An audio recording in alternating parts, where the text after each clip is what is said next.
Hello दोस्तों, SK की पाठशाला 3.5 में आपका स्वागत है। साथियों, आज मैं फिर आप लोगों के समझ हाजिर हुआ हूं ट्रेन का पार्ट 3 लेकर। इससे पहले मैं 2 पार्ट ऑलरेडी बनाकर अपलोड कर चुका हूं। यदि अभी तक आपने वो वीडियो नहीं देखे तो प्लेलिस्ट में जाकर उन वीडियो को आप देख सकते हैं।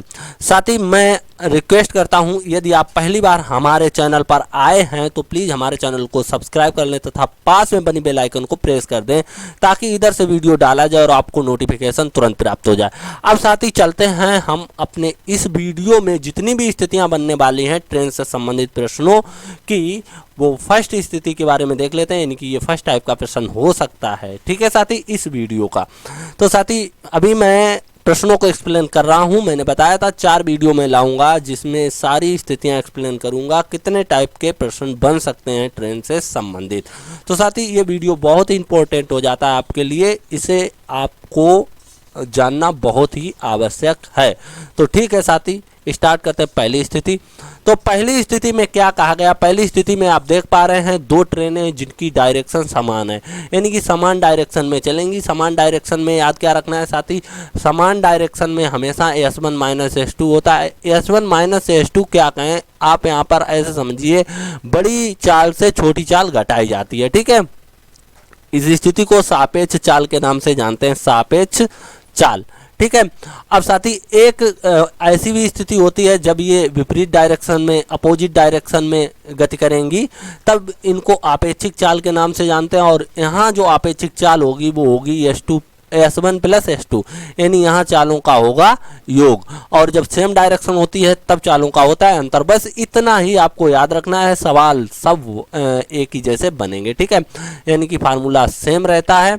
बस आपको क्या करना है, जब विपरीत डायरेक्शन हो तो आप चालों का योग कर लो और जब सेम डायरेक्शन हो तो चालों का अंतर कर लो। फार्मूला आपको एक ही याद रखना है, वो कौन सा? D बराबर AST। इसी को हम D बराबर कभी S1 minus S2 into T लिखेंगे, इसी को कभी हम D बराबर S1 plus S2 into T लिखेंगे। बस ये फार्मूला तब इस्तेमाल करेंगे जब सेम डायरेक्शन होगी। कब? जब सेम डायरेक्शन होगी। और ये फार्मूला तब इस्तेमाल करेंगे जब विपरीत डायरेक्शन होगी, अपोजिट डायरेक्शन होगी। बस इतना याद रखना है। ठीक है साथी, तो सवाल कैसे बन सकता है पहले देख लेते हैं। देखिए, इस टाइप के जो प्रश्न होते हैं इसमें 5 चीज़ें होती हैं। क्या होती हैं? L1 L2 यानी ट्रेन की लंबाइयाँ होती हैं, S1 S2 ट्रेन की स्पीड होती है, इसके बाद क्रॉसिंग टाइम होता है। तो इनमें से 5 वैल्यू में से कोई 4 वैल्यू आपको दी होती है, एक की वैल्यू पूछी जाती है। जिसकी वैल्यू पूछी जाती है उसे आप XT जैसा आप समझो वैसा मान सकते हो और प्रश्न को आसानी से बना सकते हो। ठीक है साथी, जो लंबाइयाँ अब देख लेते हैं। ये प्रश्न में कहा क्या गया? 110 मीटर लंबी रेलगाड़ी जिसकी चाल 60 किलोमीटर प्रति घंटा है, 170 मीटर लंबी दूसरी रेलगाड़ी को कितने समय में पार करेगी यदि दूसरी रेलगाड़ी समान दिशा में 54 किलोमीटर प्रति घंटा की चाल से दौड़ रही है। साथ ही दोनों चालें दे दी गई। ठीक है, और दोनों ट्रेन की लंबाइयाँ दे दी गई। क्या क्या पता आपको? L1 पता है, L2 पता है, S1 पता है, S2 पता, क्या नहीं पता? ये नहीं पता। तो यही तो पूछा गया है। तो देख लेते हैं, पहले स्थिति को समझते हैं। ठीक है, स्थिति में क्या कहा गया पहले समझते हैं। देखिएगा, ये ट्रेन इसको क्रॉस कर रही है, जाहिर सी बात जिसकी स्पीड ज़्यादा होगी वही। तो साथी इसकी चाल हम मान लेंगे 60 किलोमीटर प्रति घंटा, क्योंकि इसने इसको क्रॉस किया। इसकी चाल कितनी है? 60 किलोमीटर पर आवर, और इसकी चाल कितनी है? 54 किलोमीटर पर आवर। तो साथी आप देखिएगा, इस ट्रेन ने इसको क्रॉस करने के लिए कितनी दूरी तय की? तो आप ऐसे समझिएगा, फिर से एक बार देख लीजिएगा। मतलब इसने इसको क्रॉस करने के लिए इसकी लंबाई और प्लस अपनी लंबाई के बराबर दूरी तय की, तब जाके कहीं इसको क्रॉस कर पाए। तो हम फार्मूला क्या बताए थे? D बराबर AST। इसी फार्मूले से आप समझिएगा दूरी जो इसने चली इसको क्रॉस करने के लिए, तो अपनी लंबाई यानी 110 प्लस अपनी साथी की लंबाई जिसे क्रॉस किया 170 बराबर स्पीड कितनी साथी? स्पीड यहाँ पर सेम डायरेक्शन है तो अंतर लेंगे, तो यहाँ होगी 60 माइनस 54। ये किलोमीटर प्रति घंटे में है तो इसे मीटर प्रति सेकंड में बदलने के लिए 5/18 से गुणा करेंगे। ऐसा क्यों किया सर? ऐसा इसलिए किया क्योंकि जो लंबाई है ट्रेनों की वो मीटर में, इसलिए चाल को किलोमीटर प्रति घंटे से बदलकर मीटर प्रति सेकंड में, किलोमीटर प्रति घंटे से मीटर प्रति सेकंड में बदलना होगा। मीटर प्रति सेकंड में बदलने के लिए 5/18 से गुणा करना पड़ता है। ठीक है साथी, सोल्व करते हैं। ये कितना हो जाएगा? ये जो हो जाएगा 0, 7 1 8 और 1 1 2, 280 बराबर ये 6 गुणे 5/18 गुणे टी। तो साथी 6 एकन 6, 6 तियां 18, 3 का इसमें गुणा कर लो और 5 से कर दो भाग। तो कुल मिला के आप कह सकते हैं टी बराबर जो आएगा वो 280 गुणे 3 और बटे 5, 5 एकन 5, 5 25, 5 छक्का 30 है ना। तो टी बराबर क्या हो गया 3 छक्के 18 और 3 बचे 15 और 1 16 सेकेंड। तो साथी दिया गया नहीं यहाँ मीटर सॉरी मिनट और सेकंड में आंसर दिया गया है। तो मिनट सेकंड के लिए आप देखिए 60 मिनट का एक 60 सेकंड का 1 मिनट होता है। तो इस हिसाब से इसे ऐसे लिख सकते हैं 6 तियां 18, 180 होना चाहिए था। तो यहाँ 120 और प्लस 48 करके लिख लो, ठीक है। तो ये 120 सेकेंड का हो जाएगा 2 मिनट और ये हो जाएंगे 48 सेकेंड। तो आप देख सकते हैं 2 मिनट 48 सेकेंड इसका सही आंसर होगा। चलते हैं अगली स्थिति को एक्सप्लेन करते हैं। अगली स्थिति में क्या कहा गया उसे भी समझ लेते हैं। देखिए अगली स्थिति जो है आप देख रहे हैं सेम डायरेक्शन नहीं है। कैसी डायरेक्शन है? विपरीत डायरेक्शन, अपोजिट डायरेक्शन दी गई है। जबकि इससे पहले की जो स्थिति थी उसमें सेम डायरेक्शन थी। तो मैंने कहा ना सारी स्थितियों को एक्सप्लेन करना है तो ऐसे ही एकदम क्रम से सारी स्थितियों को एक्सप्लेन कर देंगे, ठीक है साथी। अब क्या है इसमें क्या कहा गया, इसमें भी वही क्रिया हो सकती है, S1 हो सकता है, S2 होगा, L1 होगा, ठीक है, EL2 होगा और क्रॉसिंग टाइम होगा। तो साथी इसमें क्या क्या दिया गया है उसे देख लेते हैं। यहाँ क्या है 120 किलोमीटर प्रति घंटा की चाल से चलती हुई 270 मीटर लंबी रेलगाड़ी विपरीत दिशा में 80 किलोमीटर प्रति घंटा की चाल से आ रही है। रेलगाड़ी को 9 सेकंड में क्रॉस करती है तो दूसरी रेलगाड़ी की लंबाई ज्ञात कीजिए। देखिए साथी ये पूछा गया, ये भी दिया गया, ये भी दिया गया, ये भी दिया गया, ये भी दिया गया, ठीक है साथी। क्या आपसे पूछा है? आपसे L2 पूछा है तो सेम फार्मूला होगा, लेकिन हम इसे पहले एक बार देख लेते हैं स्थिति कैसी बन रही है, कैसे क्रॉस कर रही है। ये देखिएगा, फिर से एक बार देखिएगा एक दूसरे को क्रॉस करने में ये कितनी दूरी तय कर रही हैं। देखिए साथी मान लो कि ये ट्रेन जो है इसको क्रॉस कर रही है। जब ये ट्रेन इसको क्रॉस कर रही है तो आप देख पा रहे होंगे इसकी जो, हालांकि ये दोनों ट्रेनें एक दूसरे को क्रॉस कर रही हैं, मगर मैं मान लेता हूं कि इस ट्रेन ने इसको क्रॉस किया। यहाँ ज़्यादा जिसकी स्पीड होती है उसे ही मान लेते हैं कि वही ट्रेन जो जिसकी कम स्पीड है उसको क्रॉस कर रही है, ऐसे मान के चलते हैं। तो साथी यहाँ पर इसकी चाल कितनी मानते हैं 120 किलोमीटर पर आवर और इसकी साथी चाल कितनी है, इसकी चाल आप देख पा रहे हैं कितनी है 80 kilometre per hour, 80 kilometre per hour. अब साथी दोनों की चालें पता हैं, एक की लंबाई पता है 270 जो क्रॉस कर, इसकी लंबाई कितनी है 270 मीटर, सही है। और क्रॉसिंग टाइम यहाँ पर जो इनको क्रॉस करने में टाइम लग रहा है वो दिया गया 9 सेकेंड, है ना। पूछा क्या गया, इसकी लंबाई पूछी गई EL2 नहीं पता, तो हम वही फार्मूला लगाएंगे D बराबर AST से। इसे केवल हिंट के लिए मैं लिख देता हूँ, याद रहे। D मतलब दूरी क्रॉस करने में तय की गई दूरी, इस ट्रेन द्वारा इस ट्रेन को क्रॉस करने में कितनी दूरी तय की गई, तो अपनी लंबाई 270 प्लस अपनी साथी की लंबाई जिसे क्रॉस किया, पता नहीं तो उसे L2 मान लो, X भी मान सकते हो, बराबर। जब अपोजिट डायरेक्शन है तो चालों का क्या होगा, योग होगा S1 प्लस S2 यानी कि 120 और प्लस कितना दिया गया 80 और ये किलोमीटर प्रति आवर में, जबकि चाल इनकी ट्रेन की लंबाई जो है मीटर में है तो यहाँ 5/18 से करना होगा आपको गुणा। इसके बाद क्रॉसिंग टाइम दिया गया 9 सेकेंड, 9 1 9, 9 दूनी 18, सोल्व करेंगे 270 उधर भेज दो, EL2 बराबर हो जाएगा 200 गुणे 5/2 माइनस 270, 2 से इसको काट दो 100 बार में, ठीक है। ये हो जाएगा 500 माइनस 270 बराबर कितना हो जाएगा 230 मीटर, यानी कि EL2 की जो वैल्यू है साथी दूसरी ट्रेन की लंबाई है 230 मीटर होगी। पार्ट 4 यानी कि इसका फोर्थ ऑप्शन सही है। चलते अगले स्थिति को एक्सप्लेन करते हैं, ठीक है। अगली स्थिति क्या है, ये जो स्थिति है ये पिछली दोनों स्थितियों को कह सकते हैं, दोनों स्थितियों को मिलाकर एक स्थिति बनाई गई है। ठीक है साथी, तो इसमें क्या क्या हो सकता है वो आप देखिएगा। प्रश्न किस टाइप से दिया जाता है। दो ट्रेनें जिनकी लंबाई क्रमशः 100 मीटर 80 मीटर है समांतर ट्रैक पर चल रही हैं, अगर वे विपरीत दिशा में एक दूसरे को क्रॉस करें तो 9 सेकेंड लगते हैं, यानी कि 9 सेकेंड में पार करती हैं, तथा एक दिशा में चलें तो एक दूसरे को 18 सेकेंड में पार करती हैं। तेज चलने वाली ट्रेन की गति क्या होगी, ये पूछा गया है। तो प्रश्न तो बहुत बढ़िया है। मतलब इन्होंने कह रखा है साथी कि अगर ये विपरीत दिशा में मतलब अपोजिट डायरेक्शन में चलती तो इनको 9 सेकेंड लगता है। कितना? 9 सेकेंड लगता। जब ये सेम डायरेक्शन में चलती तब इनको 18 सेकेंड लगता। ऐसा कुछ बोला गया। ये सेम डायरेक्शन और ये अपोजिट डायरेक्शन। ठीक है, तो बोला गया तेज चलने वाली ट्रेन की गति क्या होगी। तो साथी पहले तो हम इसको देख लेते हैं एनिमेशन के द्वारा क्या स्थितियाँ बन रही हैं। तो आप जैसा कि देख पा रहे हैं अपोजिट डायरेक्शन के लिए अभी मैंने क्वेश्चन सोल्व किया था। d बराबर AST से मैंने क्या बताया था, दूरी क्या होती है, क्रॉस करने वाली ट्रेन की लंबाई और जिसको क्रॉस किया उसकी लंबाई, यही तो दूरी होगी, दोनों के द्वारा चलेगी दूरी। तो ये एक की लंबाई 100 है, दूसरे की 80 है, तो कुल दूरी 100 + 80 हो गई। बराबर क्या होगा, चालों का योग। इनमें चालों का योग पता नहीं, मान लेते हैं इसकी x किलोमीटर प्रति घंटा चाल है और इसकी मान लेते हैं y किलोमीटर प्रति घंटा चाल है। ठीक है साथी, तो कुल मिला के हम लिख सकते हैं x + y। अपोजिट डायरेक्शन है इसलिए जोड़ना होगा। ठीक है, और कितना समय लग रहा है साथी, 9 सेकेंड लग रहे हैं ना। जोड़ दो, कितना हो जाएगा, 180 बराबर x + y।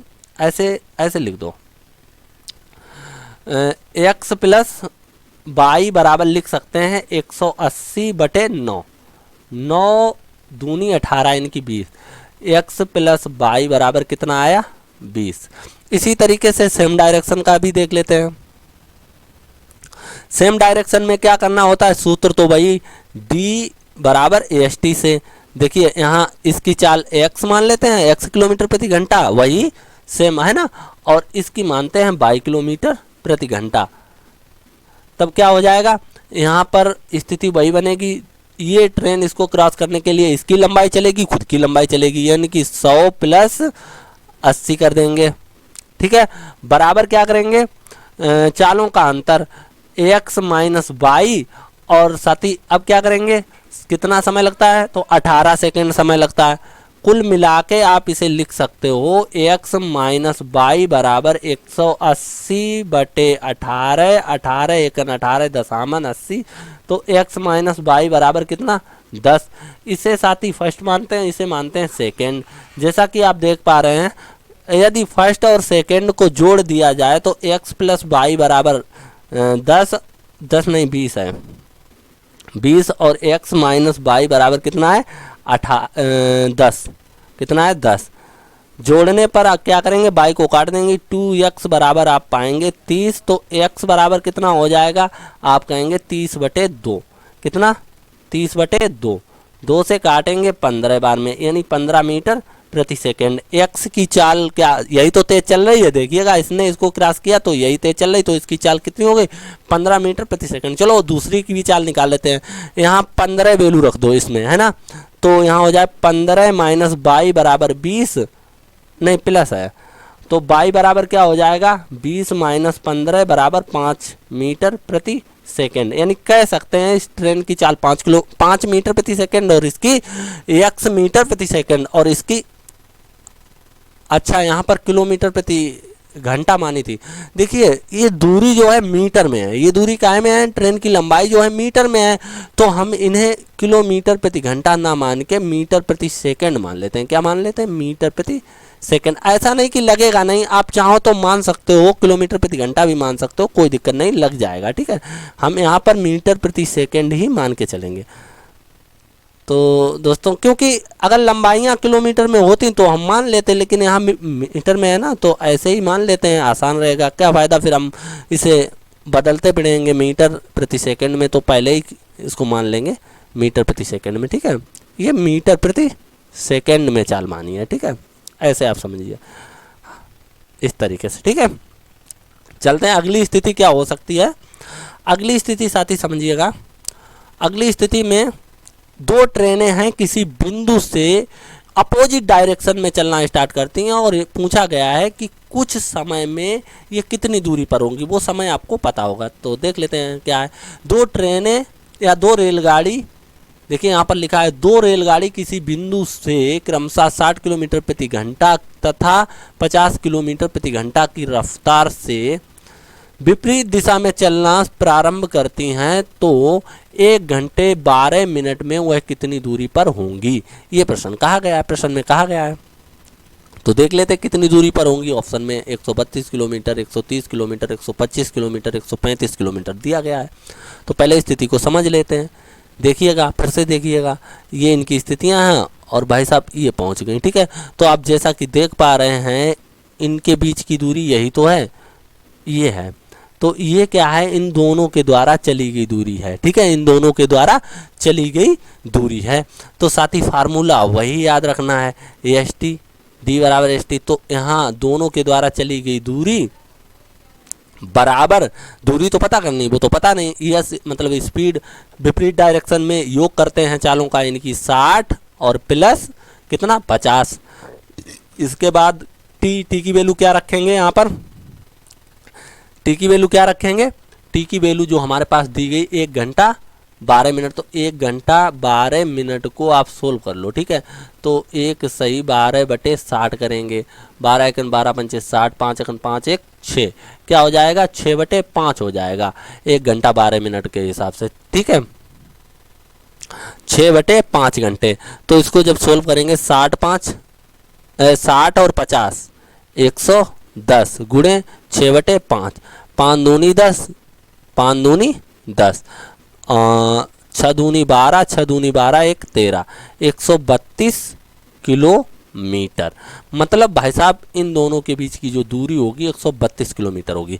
साथ ही अगर यहीं पर सेम डायरेक्शन होती तो यहाँ पर बस आपको माइनस कर देना था, प्रश्न ऐसे ही सोल्व करना था, हो जाता, ठीक है साथी। चलते हैं अगली स्थिति को देख लेते हैं, अगली स्थिति क्या बन सकती है। देखिए अगली स्थिति में आप जैसा कि देख पा रहे हैं ये खंबा है और एक ट्रेन ये और एक ट्रेन ये जो आपको शायद दिख रही होगी थोड़ी।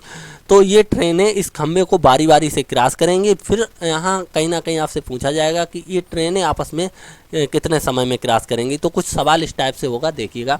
160 मीटर तथा 180 मीटर लंबी रेलगाड़ी किसी खंबे को क्रमशः 5 सेकंड तथा 6 सेकंड में पार करती हैं, कितने समय में वे एक दूसरे को एक ही दिशा में पार करेंगी।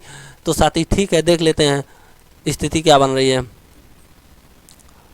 जैसा कि आप देख पा रहे हैं इस ट्रेन ने इस खंबे को क्रॉस किया, तो इस ट्रेन के द्वारा इस खंबे को क्रॉस करने के लिए कितनी दूरी तय की गई, तो आप कहेंगे खुद की लंबाई के बराबर, है ना। तो इस ट्रेन की लंबाई क्या है, मान लेते हैं 160 मीटर इसकी लंबाई है। तो ये 160 बराबर एस, स्पीड इसकी कितनी पता नहीं, S1 मान लो। अच्छा टाइम कितना लग रहा है, टाइम डी बराबर EST से, डी की वैल्यू मतलब खुद की लंबाई बराबर S1 चाल और टी, इसको टाइम कितना लग रहा है खंबे को क्रॉस करने में 5 सेकंड, 5 एकन 5, 5 तियो 15 और 5 छक्का कितना बचे 1 10 हो जाएगा, 5 दूनी 10, यानी कि S1 बराबर जो निकलेगा वो साथ ही निकलेगा 32 किलोमीटर। किलोमीटर तो नहीं, मीटर प्रति सेकंड में दिया गया भाई। चाल दूरी मीटर में है और समय सेकंड में है, तो ये चाल जो निकलेगी मीटर प्रति सेकंड में निकलेगी। अगली स्थिति क्या बन सकती है दूसरी ट्रेन के लिए, इसके लिए भी देख लेते हैं। देखिए ये जो ट्रेन इसको पार कर रही तो अपनी लंबाई के बराबर दूरी तय कर रही, तो इसकी लंबाई कितनी है 180 मीटर, ठीक है। बराबर क्या लिखेंगे 180 मीटर और इसकी चाल S2 और इसे टाइम कितना लग रहा है 6 सेकंड लग रहा है, 6 एकन 6, 6 3 18 यानी कि 30, यानी आप देख सकते हैं S2 बराबर जो है 30 मीटर प्रति सेकंड। अब होता क्या है जब सेम डायरेक्शन होती है तो आपको पता है हम यहाँ चालों का अंतर लेते हैं, यहाँ जो सापेक्ष चाल होगी वो 2 मीटर पर सेकेंड होगी, ठीक है।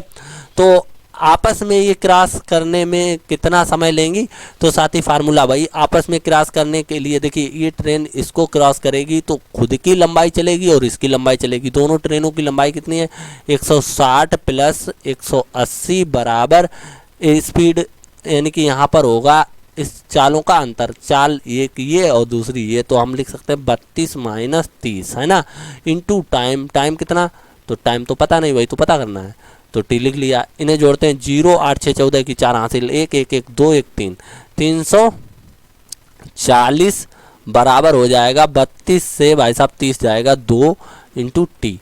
देखिए 2 से काट दो, 2 एकन 2 2 एकन 2 2 7 14 0, मतलब आप कह सकते हैं टी बराबर कितना आया 170 सेकेंड, यही आंसर होगा। ठीक है, मतलब ये आपस में एक दूसरे को 170 सेकेंड में क्रॉस कर लेंगे। देखिए सवाल तो इतना ही था, बस यहाँ पर चाल नहीं पता थी तो चालें यहाँ से निकालनी इसकी मदद से। ठीक है, और चाल पता हो गई फिर तो आपको पता ही है, पीछे जैसा सवाल बनाया तो वैसे ही बन गया। चलते हैं अगली टाइप के प्रश्न को देखते हैं। अगली स्थिति क्या बन सकती है, देखिए ये प्लेटफॉर्म, ये खंबा और ये ट्रेन, यहाँ पर क्या दिया गया उसे भी समझते हैं। 240 मीटर लंबी रेलगाड़ी एक खंबे को 24 सेकंड में पार करती है, तो 650 मीटर लंबे प्लेटफॉर्म को पार करने में कितना समय लगेगा। बहुत शानदार प्रश्न है साथी, देख लेते हैं क्या स्थिति बन रही है। जैसा कि आप देख पा रहे हैं, ये जो ट्रेन है इस खंबे को क्रॉस कर रही है। ठीक है, तो इस ट्रेन द्वारा इस खंबे को क्रॉस करने में कितनी दूरी तय की गई, तो अपनी लंबाई के बराबर दूरी तय की गई, अपनी लंबाई के बराबर। इसकी लंबाई कितनी है, तो आप कहेंगे 240 मीटर बराबर, डी बराबर क्या होता है एस टी, है ना। तो स्पीड इसकी कितनी नहीं मालूम, तो क्या मान लेते हैं, एस मान लेते हैं। ठीक है, टी मालूम है ना 24 सेकंड, तो 24 लिख दो। अब क्या है 24 सेकंड 24 तो स्पीड इसकी लो पता हो गई 10 मीटर प्रति सेकंड।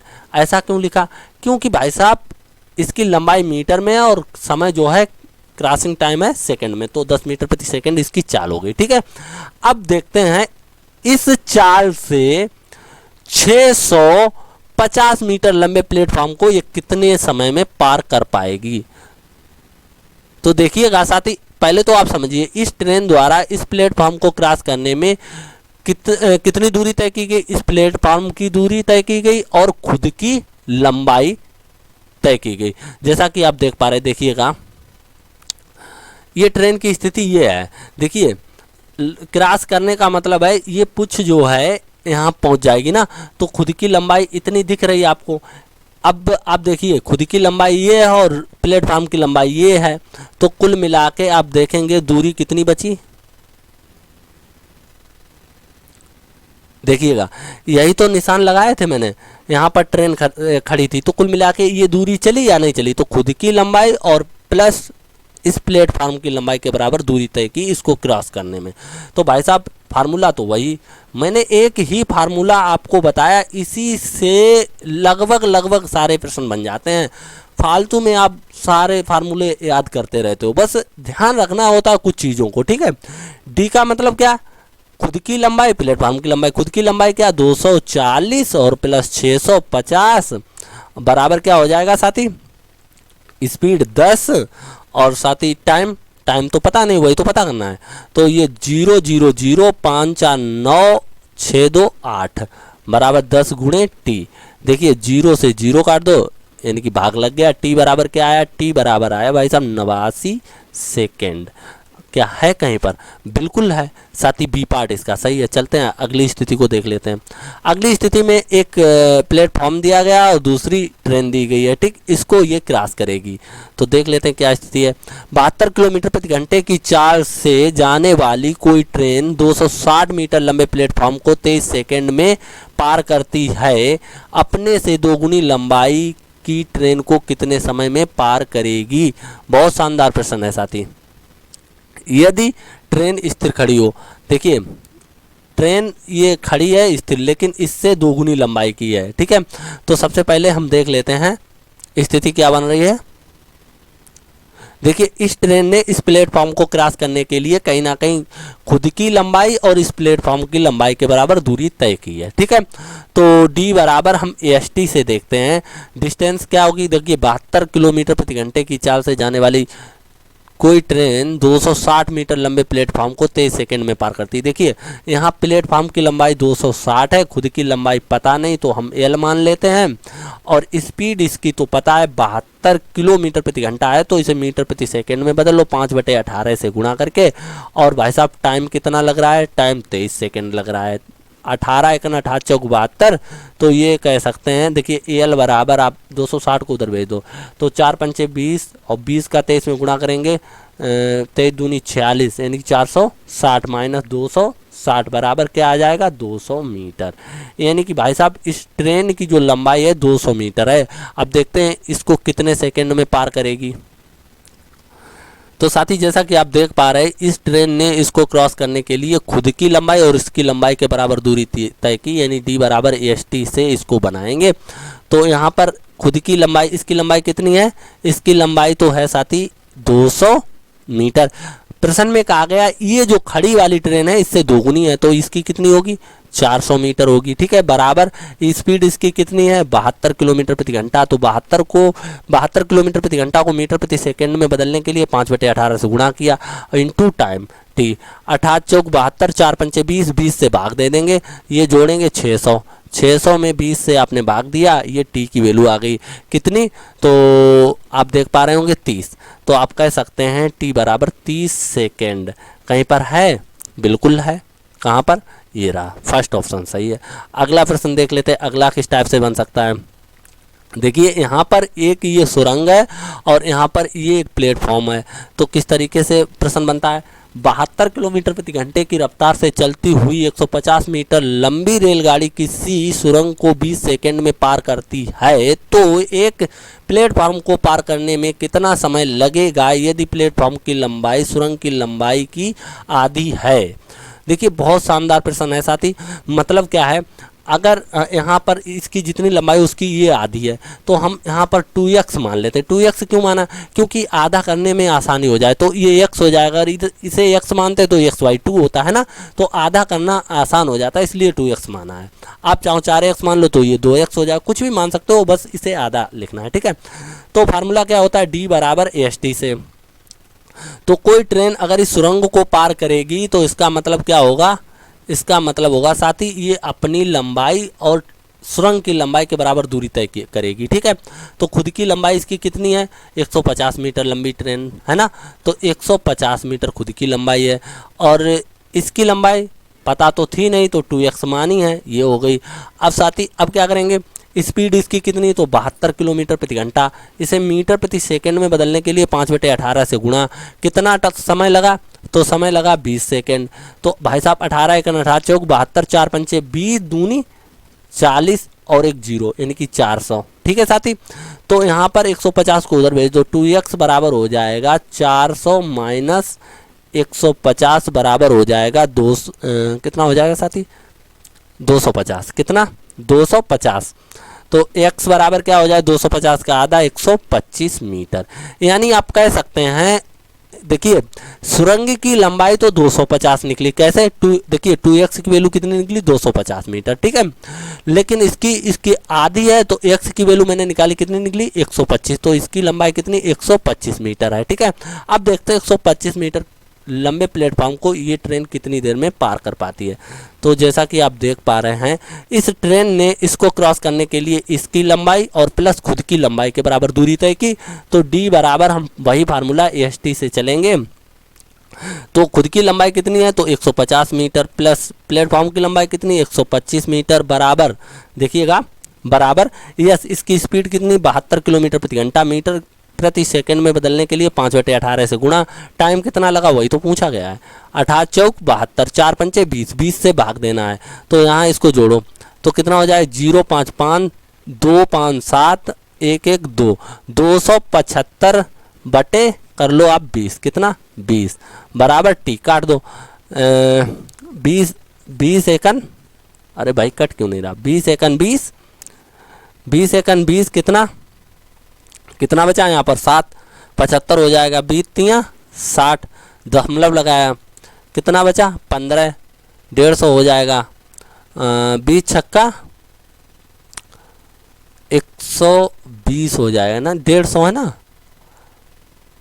20 सत्ते 140, 20 सत्ते 140, कितना बचा 150 है ना, तो 10 बचा, 100 हो गया, 20 पंचे 100, यानी कह सकते हैं टी बराबर 13.75 सेकेंड, 13.75 सेकेंड, यही आंसर है। ठीक है, अगली स्थिति को देख लेते हैं। अगली स्थिति क्या बन सकती है? अगली लास्ट स्थिति है साथी, देखिएगा इसमें दो लड़के हैं जो गतिमान अवस्था में हैं। देखिएगा इसमें प्रश्न में क्या कहा गया, एक ही दिशा में जा रहे दो लड़के जिनकी चाल क्रमशः 4 किलोमीटर प्रति घंटा और 5 किलोमीटर प्रति घंटा है को एक ट्रेन क्रमशः 10 और 12 सेकेंड में पार करती है। ट्रेन की लंबाई ज्ञात करो। ठीक है साथी, देख लेते हैं। ट्रेन की लंबाई पूछा गया, जबकि देखिए ये ट्रेन है इन लड़कों को क्रॉस कर रही है, जबकि ये दोनों लड़के गतिमान हैं। तो कैसे ज्ञात करेंगे? देखिए पहले लड़के को ये ट्रेन क्रॉस कर रही है जबकि लड़का गतिमान है। इस स्थिति में फार्मूला वही डी बराबर एस टी से। देखिए ध्यान से समझिए, यहाँ ट्रेन कॉमन है, ट्रेन कॉमन है दोनों के लिए, तो आप यहाँ पर डी बराबर लिख सकते हैं। डी बराबर क्या होता है? एस टी से। डी मतलब दूरी, दूरी यहाँ ट्रेन की लंबाई है। ठीक है, और यहाँ पर दोनों की चाल सापेक्ष है, यानी जिधर लड़का जा रहा है उधर ही ट्रेन जा रही, दोनों लड़के सापेक्ष गति कर रहे हैं। ठीक है, ट्रेन के साथ। तो साथ ही अब करेंगे क्या? पहले लड़के के लिए ट्रेन की चाल तो पता है नहीं, इसकी चाल मान लेते हैं x किलोमीटर, चूंकि ये मीटर में दिया गया है, 4 लड़कों की किलोमीटर प्रति घंटे में है, तो यहाँ पर किलोमीटर प्रति घंटा मान सकते हैं। ठीक है, ट्रेन की चाल ये मान लेते हैं। तो पहले लड़के के लिए x-4, ठीक है, क्रॉस करने में समय कितना लग रहा है? पहले तो इसे किलोमीटर प्रति घंटे को मीटर प्रति सेकंड में बदलने के लिए 5/18 से गुणा कर लो। अब देखो कितना समय लग रहा है पहले लड़कों को क्रॉस करने के लिए, तो 10 सेकंड लग रहा है, यहाँ पर 10 लिख लो। ठीक है, अब देखिए दूसरे लड़के के लिए, चूंकि ट्रेन तो वही है तो दूरी तो सेम रहने वाली है, तो आप दूसरे लड़के को बराबर में लिख सकते हो, कोई दिक्कत नहीं। दूसरे लड़के के लिए x माइनस इसकी चाल कितनी दी गई? 5 किलोमीटर प्रति घंटा, 5 कर दो, इसे भी मीटर प्रति सेकंड में बदलने के लिए 5/18 से गुणा कर दो। इसके बाद इसे कितना टाइम लगता है? तो 12 सेकंड लगता है, 12 लिख दो। ठीक है, तो इसे थोड़ा सोल्व करेंगे।